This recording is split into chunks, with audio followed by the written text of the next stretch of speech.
Welcome to Level Up. I'm Sherelle.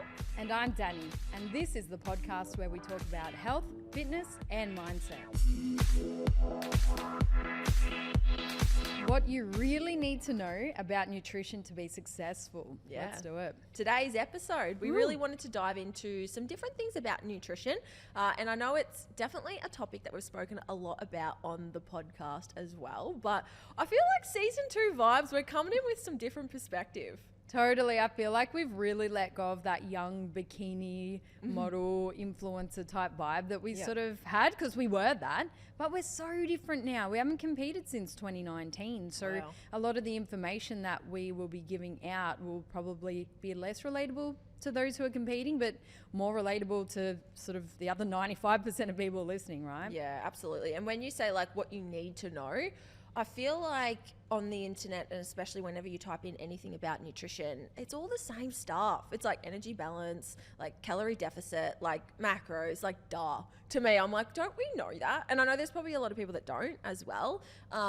We have a lot of episodes that do highlight a lot of those things as well. But I feel like when we talk about the things that you need to know, there's so much that coaching and in the fitness industry that's like not really spoken about, especially with like relationship with food, sustainability, like having a social life. All of those sort of things are just as important as like the calorie budget that you're going to be having. Totally. And I think it was because of, and I keep referring to this point in time, but it was so transformational. After lockdown, people valued social connection a lot more because it was taken away for like 3 years. So the advice that we like giving, and that what would resonate with more people, is, okay, how do I get my goals, but how do I still have an amazing quality of life? It's not just about being super restrictive, being on your own journey. We want to share it with the community. We want to still be able to have fun while reaching our goals as well. So I feel like that point in time was a big turning point for people to go, hang on a minute,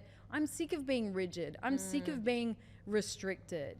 How do I kind of do more, like while achieving my goals? Yeah. And I feel like as you mentioned, I think the restrictive piece, it's sort of like loosened a bit. And my views on nutrition have definitely changed over the years, and I was heavily reminded of this when I was unpacking some of my boxes the other day, and I found my old food diary. I don't know if you saw that on my story. I nearly died reading through that. This is my food diary. This is before my fitness pal, guys, right? Like showing my age. But I found my food diary from when I was like, I don't even know, I reckon like 18, 19, 20, when I first started to get into like challenges and diets. And I look now, I'm like, what was an 18-year-old doing dieting back then? Crazy. Maybe not 18, probably definitely 19, 20. I reckon that's when I first started to get into like the challenge space. I used to write down everything that I'd eat, right? Like I guess my own meal plan or food log, right? Very common back then. I'd put my body weight. I'd write down all the food that I was eating. There was no calories or anything. I just noted down the food. And then, I don't know, I guess I'd like rate myself. And I had my body weight. I've cringed like reflecting on it. I had like my body weight for like a sad face. And then like when I'd lose weight, it would be like a happy face. And I was like, oh my God. Like, one, I was like, wow, I've grown up. Like I've matured a lot. But two, where did I get that from? Like, where did I even discover that? And then obviously when I got into like the competing space, you would think it would be negative, but it actually gave me the knowledge and the education on understanding how to change body composition, how to really manipulate food in a positive and healthy way as well to some degree, how to grow muscle, eat more, like prioritize carbohydrates. Like knowledge really is power when you apply it in the right way. And it can be freeing for a lot of people as well, because it gets rid of good and bad foods and just like levels the playing field out. But I found that and I nearly had a heart attack, but I was like, I'm keeping that. Safekeeping, keep it in the bookshelf. Keep it, refer back to it. I did read through that, and then I remember seeing in your diary after each day or each meal, you would write hungry, full. Yes. Like you also, so you have to reward your efforts to at least track how you're feeling. Yes. You were so honest with yourself with that sad face. And I wasn't going to share it, but I was like, you know what? Like this would be helpful for someone to see that that's where my mindset was, like when I was 19 and 20 and like, like 9 years on or whatever it is. Like some people carry that for their whole life. Do you know what I mean? And even our mum's generation, they didn't have the knowledge or the opportunities or the access to good education like we did when it comes to nutrition, the whole low fat, low carb era, like, you know, like skinny movement, whereas now it's very different. And I feel like that's the back end of maybe that misinformation, whereas where we are now in just even education for nutrition is just so different. Yeah. I recall, you know, the generation above us, it might be, you know, my aunties or people that you notice, they always think that restriction is the only way to lose weight. And I do notice a lot of dialogue around, oh, I've just had, you know, a big birthday lunch today. Oh, I'm not going to eat again tomorrow. Like, oh, well, that's me done for the week, you know. And I'm thinking, far out, I'm going to go have dinner after this. Like, you know, so it's just a whole different dialogue. Yeah, and I remember food is punishment. Yeah, or like they sort of just normalize, if you're going to have lunch, you just don't eat all morning. Like, it's such a thing. I would faint if I did that. But my first experience of finding, you know, one of those Weight Watching books, Weight Watchers, the calories in them. Yeah, that was my first experience as a young kid reading my mum had about one of food. them. Yeah, our mums had it in the cupboard. Kilojoules. You go through all it, and then you rate each food in a point system. Now, I can't remember. I'm not going to recall the point system, but, you know, whatever you had, there was a little dial, as well as in a book, and you look up your food and then you give yourself a point. And that was very successful for some people, but it's like, okay, that it's been a thing for generations and generations, where now we have the beauty of getting education, you know, the right education for us. And I also found that when I learnt about macros and calories, that was freeing, because that was the right information for me as well. It's not right for everyone, but learning what was in my food allowed me to make those decisions, you know, and to change my body composition in a healthy way while fueling enough. Because as a teenager, you know, your weight fluctuates and whatever, but you don't really pay attention. So when someone once told me, oh yeah, you've put on a few kilos, and I'm like, well, stuff you, I want to lose it. What was the first thing I did when I was uneducated? Went for runs every day and stopped eating as much. And that's so bad. You know, I lost weight, but then where was the quality of life? Like, where was that coming from? So having that education was so powerful. Yeah, and even when I was looking back through that food diary, like I would add up the calories of what I'd estimate, you know, like one banana, muesli bar, yogurt, whatever. I'm like, oh, cool, it's like 1,000 calories here. It's no surprise, you know. So that's where I wouldn't have, like, I had no idea, but we can make really poor decisions for our long-term health and fitness when we aren't educated on those areas. And I also think as well, like, a lot of people talk about the science around some of these things like calories and things, but they don't actually talk about the mindset behind it too. And that's all we've spoken about so far, is how we viewed food and how that's changed. And I don't know if this is like, I don't know if there's correlation, but from my observation as well, people that a lot of people that struggle with body weight and sustaining their weight and not yo-yoing, a lot of people that struggle with that don't have the best relationship with food. And I just wonder if there's a correlation between relationship with food and body composition in general. Because I from what I see, right, and this is just my opinion, a lot of people that do see food as like a way to celebrate, and maybe there's a cultural reason there, and they fuel their body and they try to be more, not less, and they try to, you know, fuel properly in lots of different ways, they generally have a better relationship with their body, and therefore they don't like punish themselves by cutting calories. And, you know, this could probably have lots of impacts on like metabolism and metabolic rate and muscle mass. And, you know, I just see that a lot, where people with negative relationships to food translates to their body, how they treat their body, and actually sort of exacerbates the problem, where then they have trouble maintaining their ideal body composition. I don't know whether that's anything that you notice or see.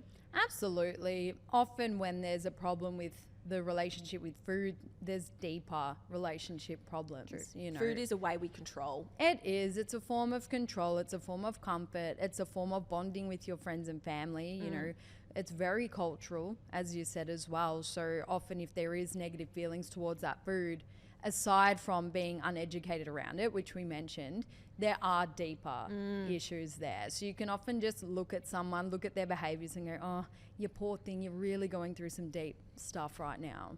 Yeah, it's so true. Even the other day I had a someone post in our community Facebook group for in the app sort of page saying like, oh, I'm trying to hit like 180 grams of protein. Does anyone have any ideas? Because I really hate protein powder.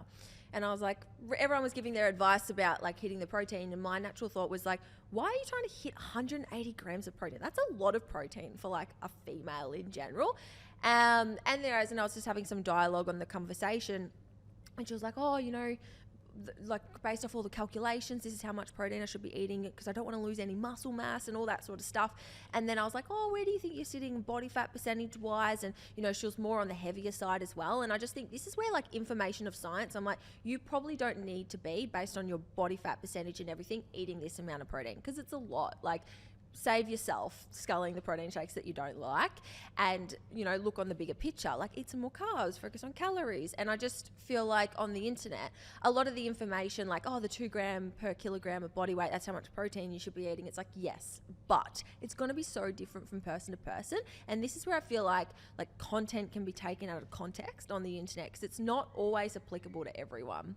Oh, you're so right. Some of the stuff that's out there right now is deplorable. Like, people are getting put off spinach. Yeah. You know those people that take it so extreme and they're walking through the supermarket. A lot of them are overseas as well. Just sometimes when I delve into what's actually out there too, people are walking through the supermarkets and they might be like, this spinach, like if you eat it raw, it's going to poison you. And they say like crazy statements that can be taken right out of context. And I can't help but feel so protective to the everyday population who still don't actually know what a carb is. Yeah. They don't know what a protein is. So why are we giving out information that is so niche and so out of context to the point where it can really damage people? Because most of us, if we just want to live a happy, healthy life, it's about balance, you know, fueling yourself correctly, like in a way that is not so restrictive. But then we also don't want stress around every food, because if we wanted to find a problem with every single food out there, we could. Yeah. So it's like, why try and put people off things? Yeah. It's not nice. I feel like these people, they don't actually work with people. No. Do you know what I mean? Like, imagine telling people that spinach is bad. Imagine telling people that you shouldn't eat this thing. It's because they don't actually work with people. And I must say that was something that, you know, like definitely like my perspective on nutrition's changed a lot over the years since stepping into the coaching space and realizing that not everyone's like us. Like, not everyone will just hit macros. Not everyone will keep a food diary. Not everyone will do that. And in the world, the biggest issue with health, fitness, and nutrition is compliance at the end of the day and sustainability. Like, my thought is if you can't stick to something forever, don't start it. Like, sure, if you're going through a fat loss phase and you've got to eat less, but you should be eating less of your current way of eating, not like adopting a whole new lifestyle, because you know that the result that you get is not actually going to be sustainable as well. So I've definitely shifted my thought processes away from just tracking and that's the only answer. I feel like there's so many different ways to approach nutrition and you have to find your way of eating. Like, your way of eating is unique to you and you have to adopt something that is sustainable.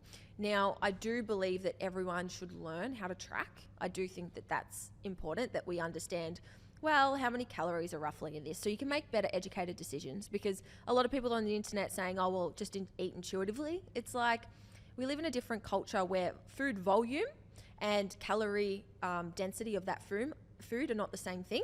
Like, you can have a small amount of food for a high amount of calories because of society and chemicals and chocolate. And you could polish off the whole block. So I feel like having context of calories is really important, but that's like step one for me. And then you have to start like adding on the other layers and making sure that what you're doing is actually sustainable and enjoyable. You're so right. People skip that foundation of actually understanding what's in their food. What's a protein, what's a fat, what's a carb, what has micronutrients.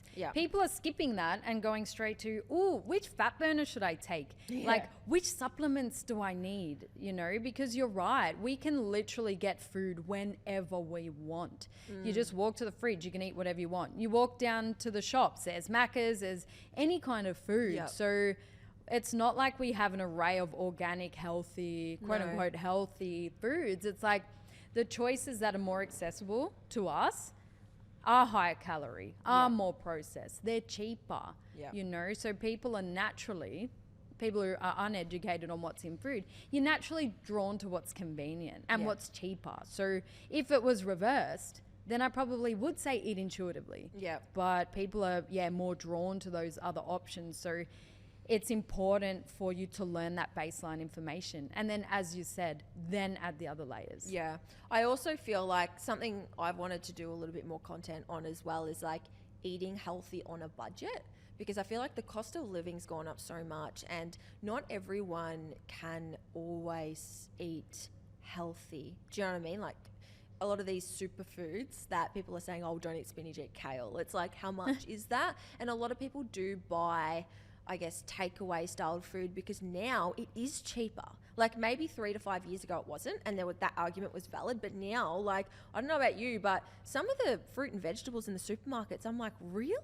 That much for an avocado? Like, it's crazy how much you can pay for foods. And like, there's different ways, but I think people are like, oh, it's like, it takes a little bit more work now. And you can go to the supermarket. I went the other day, it was like $300 for like 2 bags from the supermarket. Like, the cost of living for food is outrageous too. So I think we also have to be realistic with what's helpful for the majority of people as well. Oh yeah, we always put everyone's scenario into consideration when we are giving advice like this. It's not that we haven't had to go through the hard yards as well, and we still are feeling the effects of everyone with you guys, just obviously in different contexts. We don't have kids. It's very different. So we are always thinking of the kind of listeners who are here, but I think within reason, we should never skimp out on what we're putting in our body. Yeah, like, I agree. If you are in the position where you can have priorities on where you spend your money, try and put your effort into food,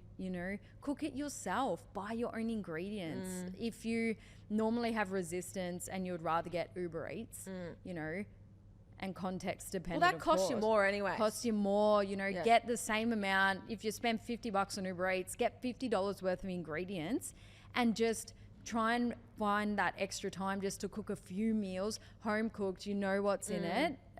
Change your priorities within reason. Yeah, absolutely. And something that I think that's important to name with nutrition is it's not just about the macro piece. Like, it's like one of the big messages I want to hit home is sometimes we can focus too much on the macros or the calories rather than the food quality. And I know, like, especially in the fitness world, it's like, oh, how many macros do I have left? And then that decides what they eat. And that's okay to some degree. But then it's like, how many times have you had a bit of chicken on rice cake? Like, just to hit a number rather than like getting some macros in or just having a piece of fruit. It's like, oh, I can't have a piece of fruit. There's no protein with that. And sometimes you can get so lost in that way of thinking rather than being like, what's sustainable food quality? Like, why are we moving away from the 3 to 5 servings of vegetables? That should still be an important thing that we're working towards hitting. So I like to have a habit-based approach, like with clients as well, because giving clients just macros to follow is lazy coaching, in my opinion. It's lazy coaching. It's like, come on. There's so many studies that highlight that people aren't even competently tracking properly. Like, they underestimate or overestimate their food to a large degree, and not even just a small percentage. A lot of people do it. So I feel like understanding macros is super important, but having a habit-based approach to nutrition is so much more sustainable, and it doesn't rely on you being in your environment too. Like, we should know how to travel and eat out. We should know how to go home and eat your mum's cookies. Like, you should know how to do those things and not feel guilty as well, because I think there's a lot of food guilt that happens because of the way that the fitness industry labels nutrition. Oh yeah, and I remember when we were competing those years, like, it wasn't really a priority for me to have food quality for some reason, because I was a student, I didn't have as much money to spend on food. I was more fixated on hitting my macros to the T. So like, I would hardly be over or under, like whatever macros I was given, I would stick to it. But I went through a small phase of just having artificial crap. The sweetness, so did I. The zero sugar, maple syrup and the chocolate slushies, protein bars. Your guts hate that, and I did get to the body weight that I needed to for the stage, but it's like, now that I look back, I cucumber and stevia. Yuck. Oh yeah, cucumber's good. Stevia, I can't. And each to their own, in moderation. But I have definitely overdone the sweetness because I reckon I was losing the weight because my body didn't digest half of that stuff anyway. So it's like you're ruining the flora in your gut. And we had Andy on for talking about the gut health. Who? Charlie. Charlie. Why did I say Andy? I'm so sorry, Charlie. We had Charlie on. Charlie, that's right.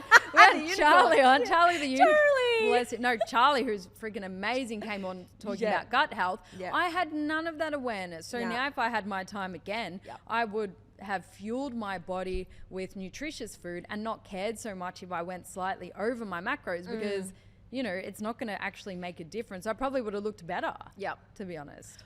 When I was competing and chronically dieting, like going hard on a calorie deficit, like a lot of the time, I had the worst digestion ever. Like I had the worst gut issues.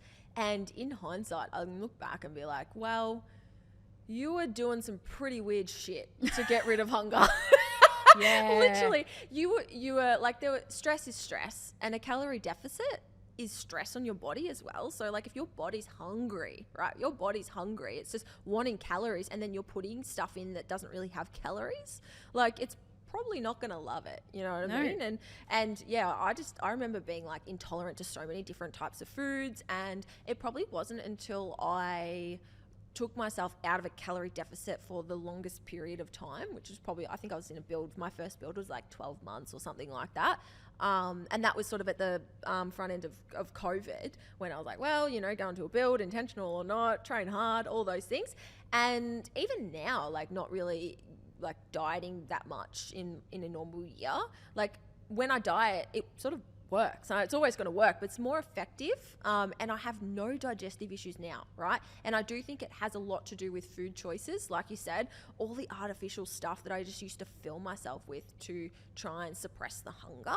It's no surprise my body didn't like it. I used to eat a ridiculous amount of like insoluble fibers, like, you know, broccoli and those sort of things, which is fantastic. But you know, if you're eating like three heads of broccoli a day to try and fill your stomach up, you're probably going to develop some intolerances to it. Peanut butter, like I couldn't eat any lentils or anything like that sort of, it would just trigger me off and I'd just be so distended. And, you know, I can look back now and go, oh, it's probably because of a lot of things, but I just think constantly putting myself under stress by dieting and competing and then shift work and night duty and all those sort of things, my body was just not in a healthy state all of the time. And then filling it full of crap.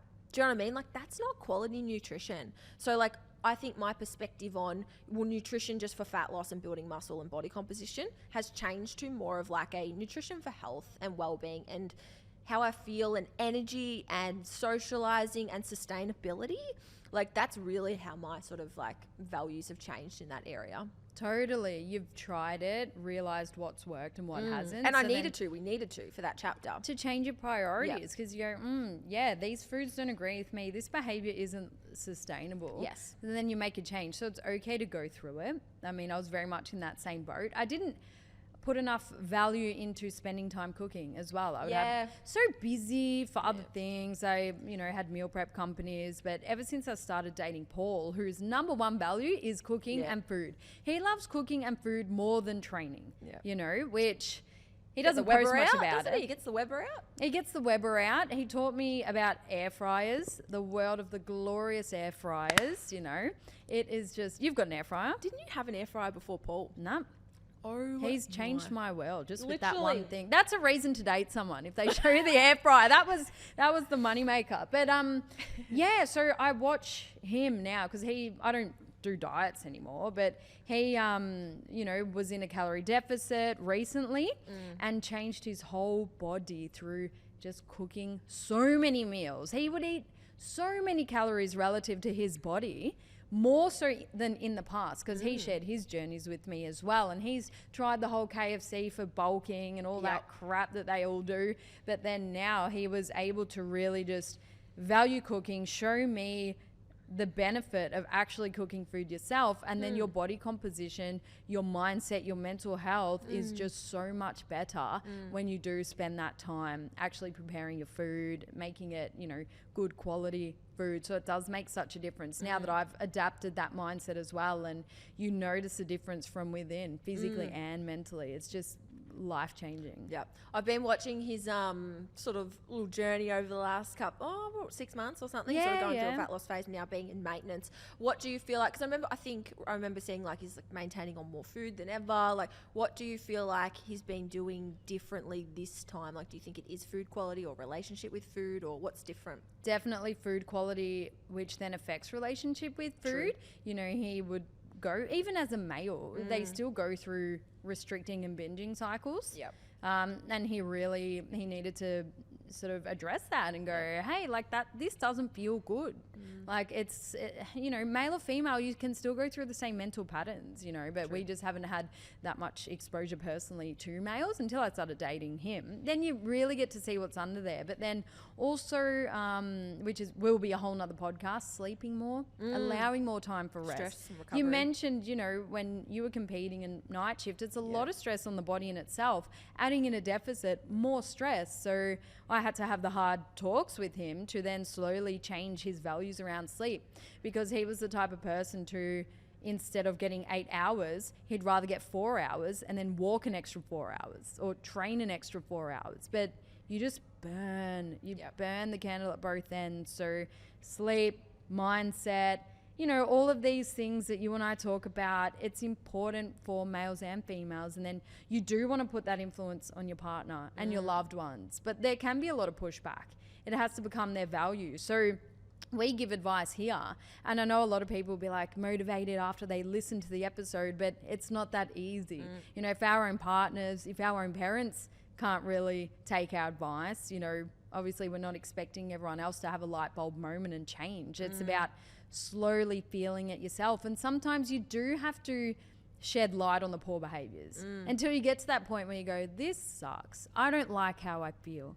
And then slowly in your environment, someone's looking after themselves, they're thriving, and you kind of go, I want to learn more about what you're doing. Yeah. You know, it's like a slow transition. So yeah, it was definitely those things that had changed. I mean, we all still go through challenges, but they are the foundational pillars of health and well-being. Food quality, sleep, stress management, but it's a forever thing. You don't just go, oh, I'm on top of it today. That's the rest of me done. You know, the next day might be the complete opposite. You've got to work on it forever. Yeah. Nutrition is probably like everyone's biggest barrier in health and fitness, because we eat so many times a day. It's always in front of us. It's so social and cultural. And there's always choice in it, you know, when people get choice fatigue, and it's why they just go for quick and easy things all of the time and don't do a lot of that sort of stuff. Like, they don't want to bake, they don't want to cook. We live out of Tupperware, we heat up plastics, and we just, you know, eat whatever we can. And I think it's important to talk about the other stuff, because none of those things correlate with, like, you know, just macros. It's like macros are so superficial and one layered, and it's like a base level of knowledge that I think everyone will be able to have in another 5 to 10 years. I feel like macros will be just common sense. It'll be taught. It'll just be the way that we understand how to control our body weight. Because, you know, obesity is a really big thing in Western culture. And I just feel like understanding energy balance is going to become like the thing. But then it's like, well, how do you maintain that body composition, right? Healthy relationship with food, movement, cooking practices. Like, the amount of people that don't know how to cook, do you know what I mean? Or can't just cook a basic meal because they're not taught, and we live out of containers. Like, I think all of those foundational things are overlooked these days. Yeah, and people having the wrong goals. Hey guys, if you're enjoying the episode, please share it with a friend or share it on your socials, and don't forget to tag us. I had to get a six-pack to realize that I don't want a six-pack. Yeah. You know? You're like, fuck this, that was way too hard. I'm hungry. And I look at I took a shit ton of photos back when I was younger, because that was important to me competing. But I go, I would not go through that again to get that look that no one actually cares about. Yeah. Like, why am I burning myself? It was great at the time. Yeah. You know, we've done so many shows together. I've done 5. You've done, 10? You know, but now I'm so much more happy not striving to get a six-pack, because yes, genetics play a part, but it was hard for me. Like, and for most people it is, because I'm sure you still get people reaching out, because I don't do nutrition anymore, but you would still get people reaching out, I want a six-pack, I want this, I want that. It's like, why? What do you think that is going to do to you? Because good, but to actually get there, man, it's a sacrifice and a compromise. Yep. One of the biggest myths in the coaching industry is that if someone has a six-pack, they understand nutrition. It's like, no, they know how to starve themselves. Like, please let's not, like, you know, over-exaggerate that, because it's the truth, right? Like, genetics is a huge variable in a six-pack, and we need to acknowledge that, because some people can walk around, some females can walk around with like 25% body fat and still have a visible sort of outline of a six-pack, because that's in their genetic DNA or their genetic makeup. And I'm the same. Like, I had to be incredibly lean. Like, I would get abdominal, like, veins, like those pelvic veins come through before I would actually have my bottom abs come in. Most definitely. I'd get lean sort of like weirdly around there and then at the top. And I just think that our body fat distribution is like a big part of our genetics to some degree. Like, once you get lean enough, that fat will come off. But for me, it was always the last bit. You know, the last layer, the last place I would lose be the back of the thighs and lower abdomen, which is pretty common for women as well. But I completely agree. Like, it's just not even something that I like fucking care about anymore, to be honest. Like, if someone likes me more because I had a six-pack, like, get out. Do you know what I mean? Like, I don't want you in my life. And I just think everyone should have that level of confidence regardless. Like, regardless of who you are or what you do. If someone's like, if someone's coming to you as a client because you've got a six-pack, it's a red flag as well. Like, I think, yes, of course, I know it's important to practice what we preach, but that doesn't mean that you have to be like incredibly lean to like demonstrate a level of competence. It's not. To me, it's like you attract what you put out. So I don't really get that many clients. I don't think I get any female clients that come to me saying I want a six-pack. Oh, good. Never. Good. I get them coming to me for the things that I preach. And I think that's nice. real. Like, I get women come to me wanting to be strong, wanting to build confidence, wanting to like lift heavy, wanting to fuel their body, whatever. And I think that's important for all the coaches and the personal trainers listening to this, that if you don't want to prep people, just be mindful if you're competing. Or if you don't want people coming to you to get incredibly lean, just be mindful of the message you're putting out, right? Because you will attract what you put out in business and then in the world too. Yeah, well, sorry for making that assumption. Oh, no, sorry, I'm so, not true. No, I love that. It's not, because that's what I used to hear, 7-8 years ago. And that's because it's what we were doing. Amazing. When I was competing, definitely. Yeah. Definitely. But yeah, I don't even know if anyone sort of remembers us for that. I don't even know. It was that long ago. Hopefully we've done better things since then that we'll be remembered for. But I think we also do have that confidence because we have been through it.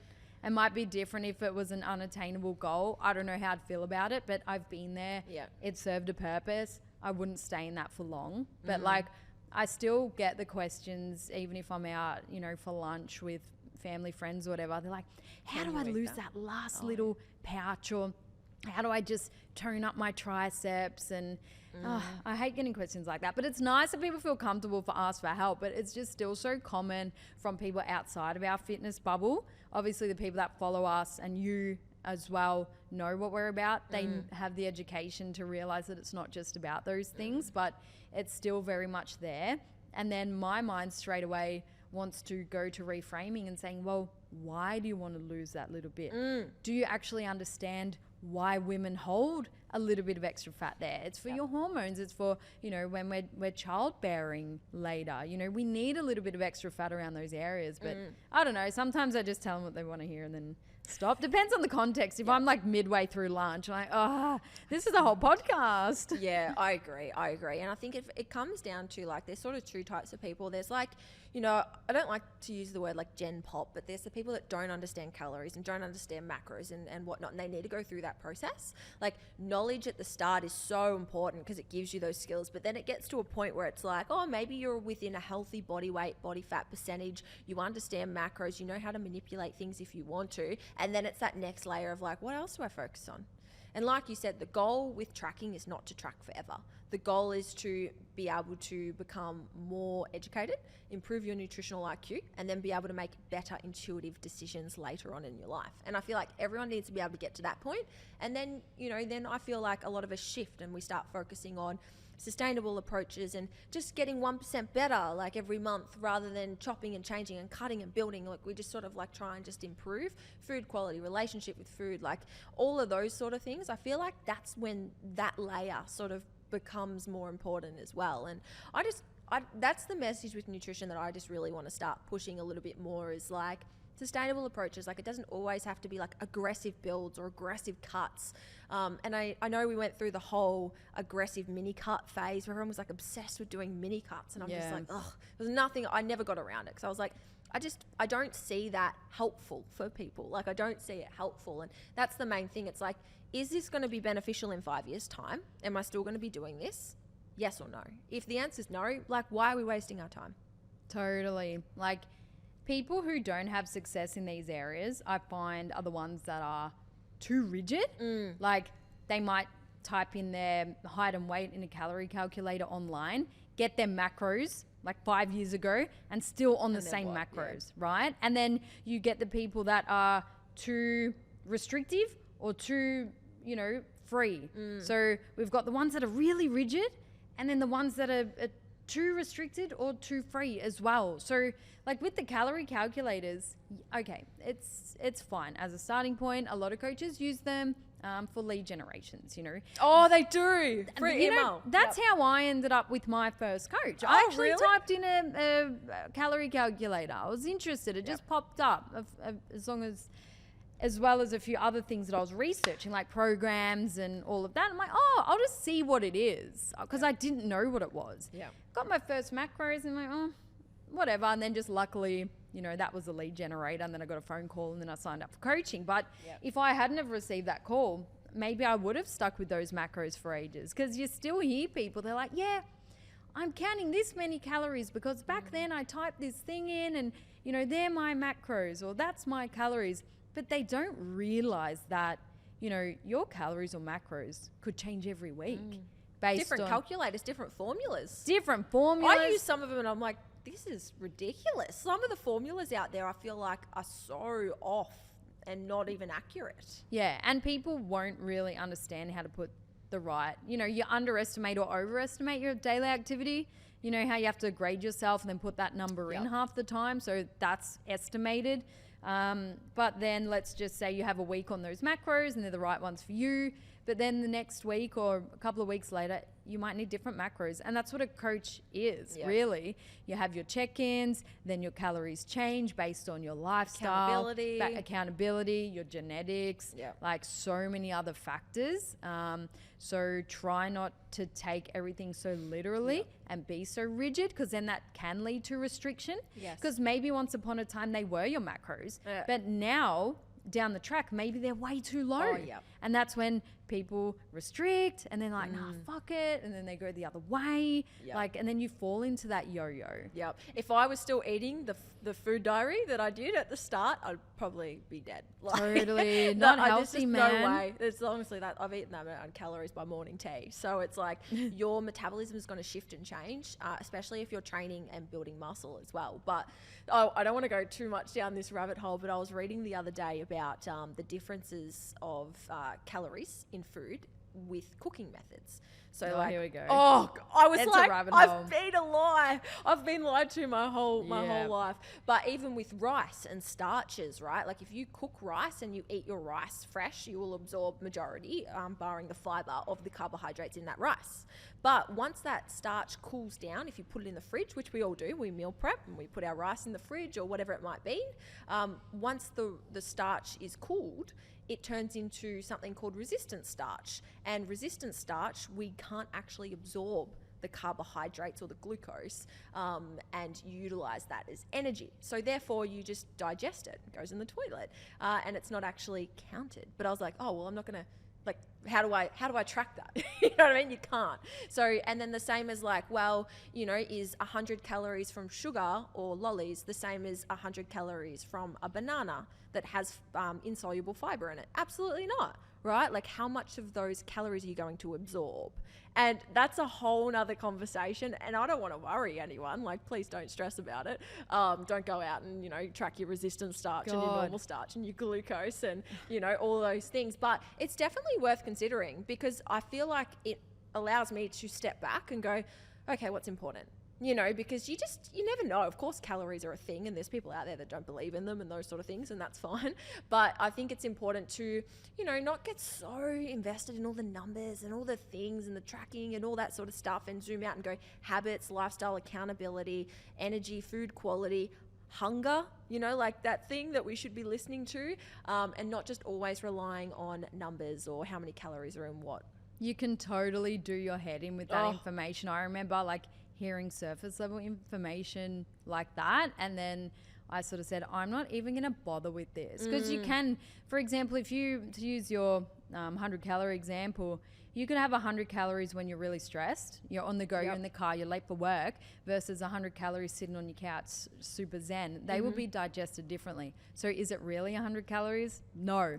You can really do your head in. I think the only positive that I want to shed light on for us bringing this up, to not freak everyone out, is be consistently inconsistent. Like, don't worry about that stuff. There is no need. I feel like the only population that need to know about the nitty gritties are the ones with intolerances, you know, but getting help from a dietitian, FODMAP diets, you know, cutting things out. If it's for health, if you have diabetes, if you have conditions that need intricate details around your food, go for your life. If you're just trying to have your goal in the gym or live a healthy lifestyle, don't create extra stress to try and reach these 1%ers, because there's no point. You putting in that effort to reach that 1%, if that brings on extra stress, they contradict each other anyway. You may as well just try and be as stress-free when it comes to food, and then you will absorb things better, you know, because stress affects our body composition anyway, right? So try not to do your head in with those details. Crazy. It can really sweep you away. Yeah, there's so many more things that influence body composition than just how much you're eating. Like, it's so much. And, you know, we spoke briefly about sleep and food quality and stress management and lifestyle, and all those things just have such a profound impact on the actual outcome. And that's why I think when it comes to nutrition, like, understanding energy balance is base level knowledge. It's all the other things that we need to understand that customize everything, right? And then make it a little bit more personalized to where we're at as well. So making sure that you set yourself up for success and being realistic with what's practical for you and your goals is just so important. And I think everyone on an individual level needs to know this, but then coaches need to really understand this too, because as I said, it's lazy coaching practice just to give someone a calorie number. I feel like most people don't understand it well enough. Or they that's why I stopped doing nutrition, to be honest, because it is a full-time psychological process. You know, it's not just, I didn't want to, I used to do nutrition coaching, but then as I decided to put my attention elsewhere, I didn't want to half-ass it, because you really need to go above and beyond. You know this because you still do it. You need to go above and beyond with the advice. You need to be patient with the new people that come in. You need to really spend all your time and energy on that, because it's not just as simple as giving out a meal plan, you know? So yeah, I really take my hat off to the people who do it well and do it in a healthy way. They're a rare breed to find. A lot of people are cutting corners, but it's nice to know that people are getting more educated around this in our circle anyway. But don't get caught up in the unnecessary 1%ers. If your goal is to not get on stage. We've made the podcast in the past that you guys can refer to around all those small details. But a lot of the things that are put on social media is irrelevant. 100%. You don't need to be worried about spinach. You don't need to be 100,000,000% adherent to your plan all the time, unless you're getting on stage, you know. So this is our lens based on where we're at through personal experience, but also through knowledge and science as well. It's where we're at in life. It's where we feel that most people need help as well. If we were only just talking to competitors, it would be inauthentic. That's not us anymore. And that's not many people out there. So that's why we took this approach, right? Do you still track to this day? I haven't tracked when I've been away. On the most part, yes, but I have been able to recognize my own hunger signals. And then I feel like I'm so much more in tune with the food that I have. I can sort of eyeball it, but I don't look at every meal and go, oh, there's that much carbs, fats, and protein. So I go through phases. I mean, at the moment, it's probably more intuitive. Sometimes just by habit, I log it in MyFitnessPal so I can remember what I've eaten that day. Just so I can look back and go, oh yeah, I actually, because sometimes I might even forget what I've eaten now. Whereas in the past, I'd be so, tied to okay, that meal's coming up, pre-planning. And it's not because I've let my habits go. It's because it's become so ingrained in this version of me that I've let go of some of the rigidity. But if I wanted to change my body composition, whether it be lose a few kilos or put on a few kilos, I would be tracking better. But I'm cruising. I'm happy with where I'm at. I feel good. I feel healthy. So I'm more intuitive at this point in time. Yep, absolutely. What about yourself? Yeah, I still track at the moment. I find it really helpful just for like self-accountability and making sure that I do eat consistently. Yes. As well, because I just find that, yeah, like even just when I get busy, I just don't actually, I'm someone that sort of will forget to eat, but then will overeat at the end of the day. So I just find like using it as like a way of like, this is breakfast, this is lunch, this is dinner, helps me feel organized, and it helps me make sure that I'm actually eating enough before I train and after I train as well, because if I don't do that, I'll have a snack before I go to the gym and then I'll get dizzy and then I'm like, oh, it's because I've had this amount. So I still find it really helpful, and I definitely do. But like you said, it's a tool, right? And it's knowing how to use it, when to use it, what you're using it for.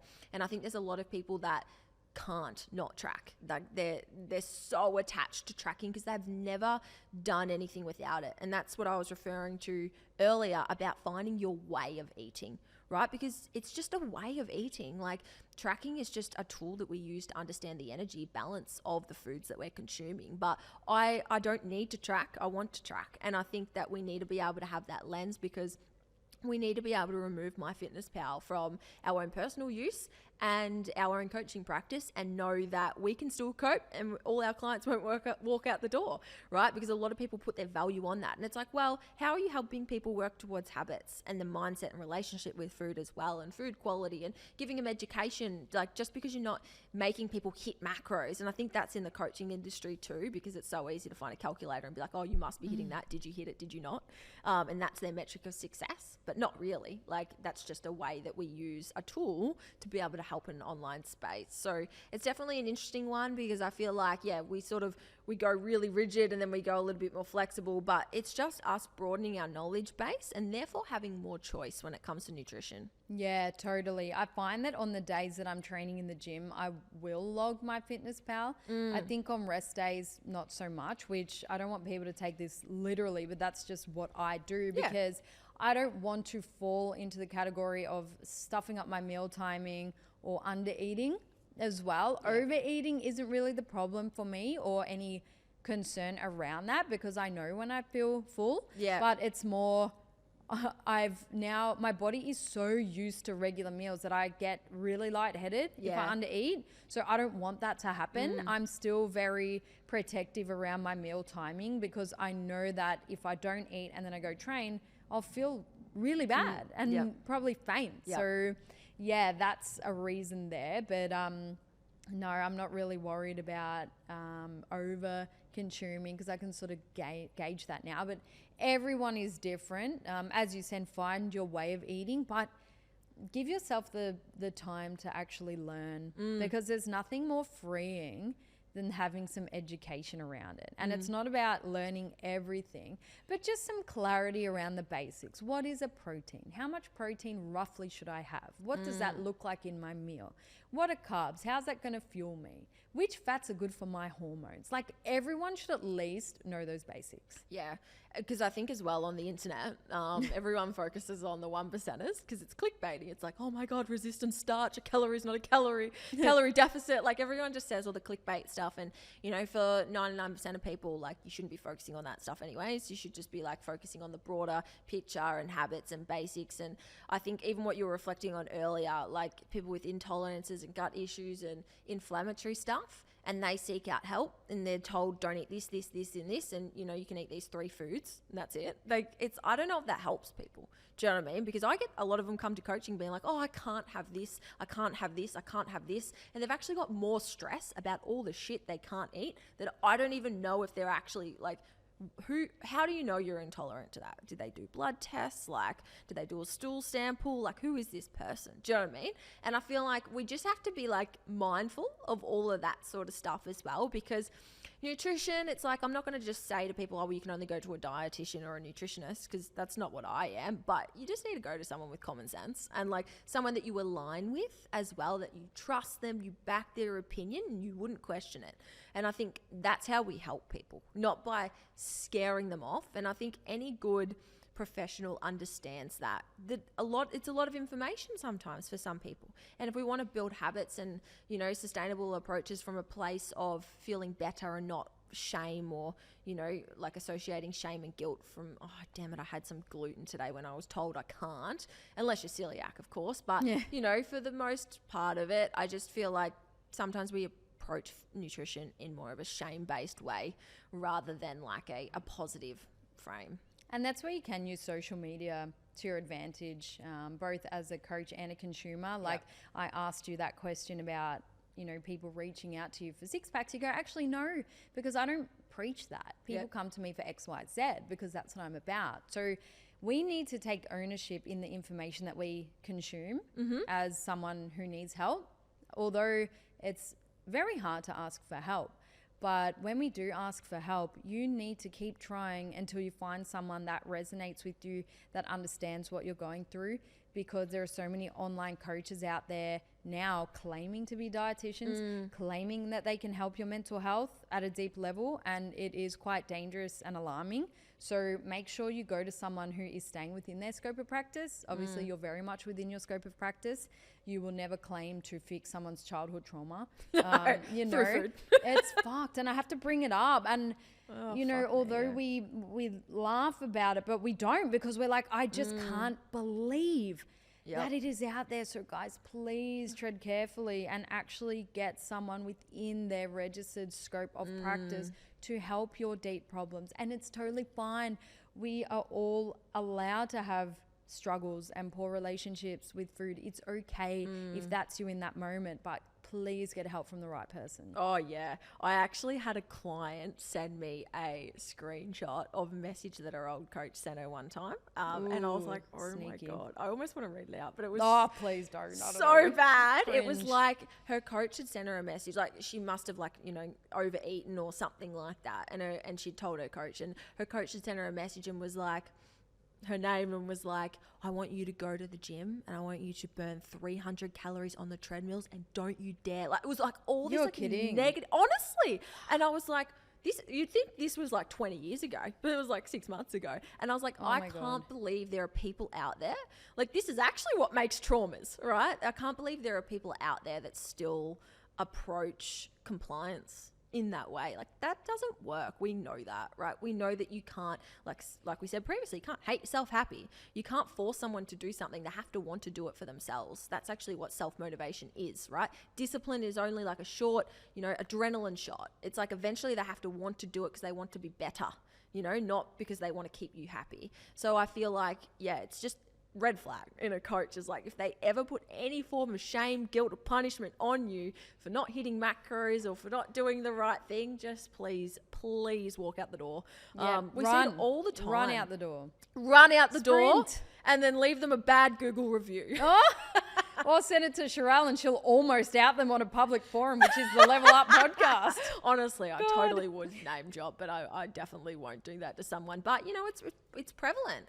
And, I even spoke about this on a post not long ago about like fitness icks of, people just stepping way outside of their scope of practice, and they're so ignorant to the harm that they're going to do by actually doing it and claiming to fix people, through minimal experience as well. And I think, what's the old saying? It's like the more you know, the less you know. That's how I feel about nutrition in general, but then just working with people in general. Like, we are complex human beings. Yeah, and I can understand why people are more drawn to people on social media, because they've had a chance to follow them for maybe a year. Like they feel like they know who that they person is. They get that trust, and then they think, oh, their advice must be real. But as you said, please don't ignore those red flags that might pop up, or your gut instinct. Like if you start to feel worse, just keep trying to find people, and then you might finally want to reach out to a psychologist, or you might finally reach out to a dietitian, because that is not easy. And then maybe you don't get along with them. It doesn't mean that they're all bad. It's like a therapist, it's like a coach. Just keep trying until you find someone to help, because there are people you can help that can help you. Yep, absolutely. Well, definitely a bit of a different spin on nutrition, because I know we've done a lot in the past about how to hit your macros and, you know, your metabolism and a lot of the sciencey stuff as well. But I just think you can't have the science without the art, or the practical application, or the coaching lens, or the human element of why we do what we do, because it's not always as simple as, you know, just eat the amount of calories that the calculator spits back. If that was the case, I don't know if I would have a job because I think, you know, nutrition and all of those things, it's more complex than what we give it credit for. So we hope you enjoyed this little bit of a different spin on nutrition. Thanks, everyone. If you're enjoying the podcast, please leave us a 5-star review and hit follow so you can stay up to date with our weekly podcast.